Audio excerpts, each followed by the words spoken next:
biraz da istəyəcəm ki, açıqlayasınız daha geniş şəkildə. Bu platforma hansı ehtiyacdan, yəni yarandı? Hansı ehtiyacdan yarandı? Yəni az əvvəl qeyd etdiyim kimi, tədris mərkəzləri köhnə metodlarla getdikləri üçün, təbii ki, içərisində Excel-dən istifadə edən oldu, digər xarici proqramlardan da istifadə edən şəxslər var. Amma bir mərkəzləşmiş sistem formatında deyil. Yəni bizim proqramda bütün funksiyaları siz bir platform vasitəsilə idarə edə bilirsiniz. Yəni bütün proseslərinizi bir platformada idarə edə bilirsiniz.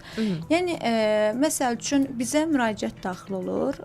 Hansı ki, müxtəlif nöqtələrdən gələnlər olur. Ola bilsin ki, bizim Instagram reklamlarımızdan, ola bilsin bizə fiziki yaxınlaşan ola bilər, ya da fleyrlərdən yaxınlaşanlar ola bilər. Və biz bunu müraciəti eşidirik və qalır eləcə. Ya da üzərinə çox düşə bilmirik, çox nəzər yetirə bilmirik. Və bunlar hamısı potensial tələbə deməkdir. Kurs mərkəzləri üçün, tədris mərkəzləri üçün. Bizim proqramda, məsəl üçün, müraciətlər funksiyası vasitəsilə bütün müraciətləri qeydə ala bilirlər. Hansı ki, kurslar. Və o müraciətlərə artıq daha çox özən göstərə bilirlər. Yəni, onlara avtomatik bildirişlər göndərilsin, onlara üzrə bir hesabatlar əldə edilsin. Məsəl üçün, mən Metaya müəyyən qədər ödəniş etmişəm. Mən bilmək istəyirəm ki, Metadan ödədiyim ödəniş mənə nə qədər fayda verir. Təbii ki, Metanın da bizə çıxardığı statistikalar olur. Amma proqramın çıxardığı statistika tam fərqli olur. Bəlkə o reklamı səhv başa düşüb başqa bir müraciətli, əlaqəsiz bir müraciətdir. Meta bizə statistika kimi müraciətə geri dönüş bu qədər göstərir.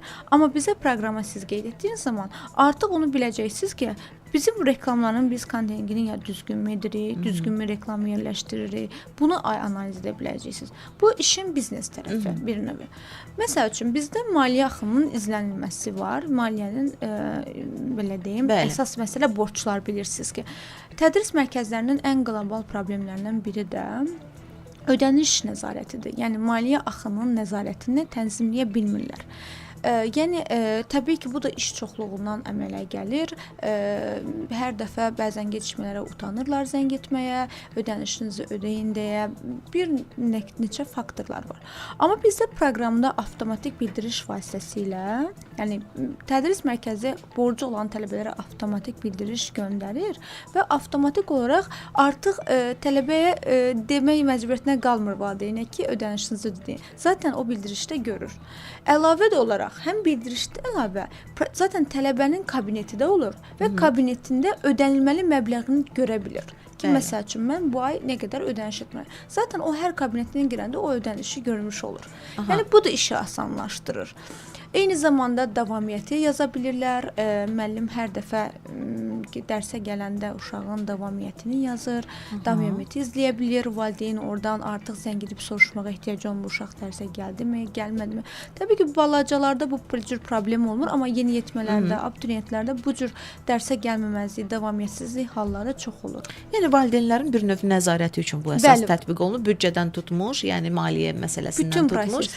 Hər bir şeyə qədər, davamiyyətə qədər düşünün ki, övladını təqib etmək istəyən o qədər valideynlər var. Sadəcə bu şəxsi kabinetə daxil olma, girişə icazə valideyninə varmı? Bəli. Biz zaten proqramda... Yox, az kiçik yaşlı uşaqlara dediniz, amma məsələn yeniyetmədə, tələbədə yenə də yəni, olar. Yəni tələbə kabineti açıldığı zaman, əgər ki, tələbənin yaşı balacadırsa, biz ümumi hamısı tələbə anlayışı deyirik. Baxçadırsa, təbii ki, uşaq öz kabinetində daxil ola bilməz. Yəni, o vəziyyətdə təbii ki, valideyn daxil olacaq. Ya da bəzən ola bilər ki, abituriyentin özünə də verməyə bilər, valideynə verə bilər və valideyn oradan görə bilər. Yəni, bu tamamən sizin övladınızla aranızda olan münasibətdən asılıdır. Yəni, oradan, yəni tələbənin kabineti olur, oradan valideyn də izləyə bilir, tələbə özü də izləyə bilir. Bunun üçün nə açmaq lazımdır? Birinci növbədə şəxsi kabinet eodu.az belə saytda deyə bilərik buna. Yox, proqram təminatıdır. eodu.az bizim göndərdiyim hissəsi linkdir. Yəni, ümumi bizim tanıtım linkimiz idi.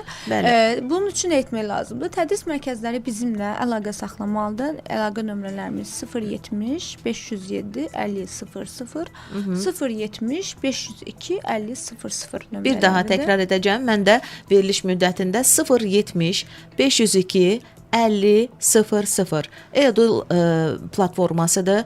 EODU.az